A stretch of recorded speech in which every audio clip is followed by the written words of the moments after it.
हर बार हम ये सोचते हैं कैसे चालू करें एंड हर बार बताते हैं कि एस्केलेशन पर एस्केलेशन हो ही जा रही है एंड अब अल्टीमेट एस्केलेशन हो चुकी है। ऐसा लगता है न्यूज देख के कि ट्रंप ने ये भुद्दू बेवकूफ बुढ़ाऊ आदमी manipulated by the Zionist, compromise by the Zionist, इसने डिसाइड कर लिया है कि ग्राउंड इन्वेजन करेंगे ईरान का। बिल्कुल भी जोक नहीं है। आओ इसको डिस्कस करते हैं। तो 82nd एयरबोर्न डिवीजन को तैयार किया जा रहा है भेजने के लिए। इनफैक्ट रास्ते में ही हो सकते हैं वो। 3 वॉरशिप्स हैं, 2200 मरीन्स हैं। इसके अलावा एक 11th मरीन एक्सपेडिशनरी यूनिट है जिसमें अगेन मरीन्स हैं साथ में, एंड यूएसएस बॉक्सर है, एन एम्फिबियस असॉल्ट शिप। ठीक है, तो ये सारे बहुत सारे शिप्स भेजे जा रहे हैं, मरीन्स भेजे जा रहे हैं, थाउजेंड्स ऑफ मरीन्स ही भेजे जा रहे हैं। लाखों शायद लगें इनके ऑपरेशंस के लिए, बट थाउजेंड्स की बात हो रही है।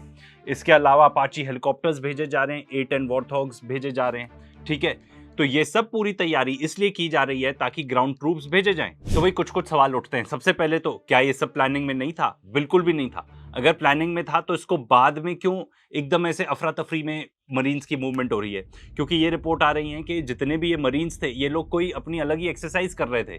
देन सडनली दे डिसाइडेड कि नहीं, ये एक्सरसाइजेस कॉल ऑफ करो, अब इनको यहाँ पे हमको भेजना पड़ेगा, मरने के लिए भेजना पड़ेगा according to a lot of experts.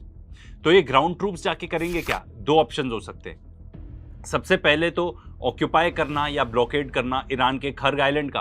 अब ये खर्ग आइलैंड वही है जिसको ऑलरेडी यूएस अटैक कर चुका है। वहाँ पे according to them military targets को हमने स्ट्राइक किया।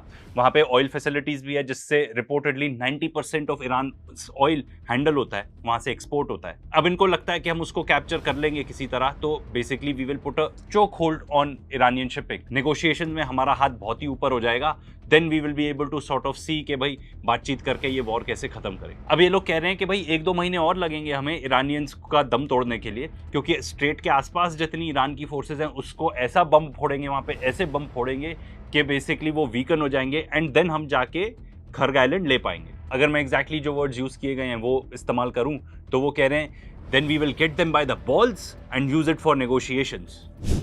बॉल्स तो अभी आपकी पकड़ी हुई हैं। ठीक है, तो ये सब पूरी प्लानिंग चल रही है अमेरिका की। खर्ग आइलैंड पर जब अटैक हुआ था तब ईरान ने भी रीजन की जो एनर्जी फैसिलिटीज है, चाहे वो ऑयल हो, गैस हो, उन पर अटैक किया। और फिर उन्होंने ये क्लियर कर दिया कि अगर फिर से अटैक होगा तो बेसिकली हमारे आसपास रीजन की जितनी भी ऑयल एंड गैस फैसिलिटीज है हम उनको उड़ा देंगे, राख राख कर देंगे। अगर एग्जैक्ट ट्रांसलेशन ले उनका तो इसका मतलब वर्ल्ड इकोनॉमी खत्म, वर्ल्ड इकोनॉमी कोलैप्स। और अब ये उसी खर्ग आइलैंड को जाके इन्वेड करना चाह रहे हैं। बेवकूफ हो चुके हैं लोग, इतनी बेवकूफियां हो चुकी हैं आज के डेट में ऑलरेडी इस वॉर से रिलेटेड। अगर ऐसी बेवकूफी हो जाती है देन बस एक और मिशन और हो सकता है कि ईरान के पास जो हाईली एनरिच्ड यूरेनियम है जिसको वो एक्चुअली यूज करके न्यूक्लियर बॉम्ब बना सकते हैं, उस मटेरियल को जाके कब्जाना to secure and extract Iran's nuclear materials.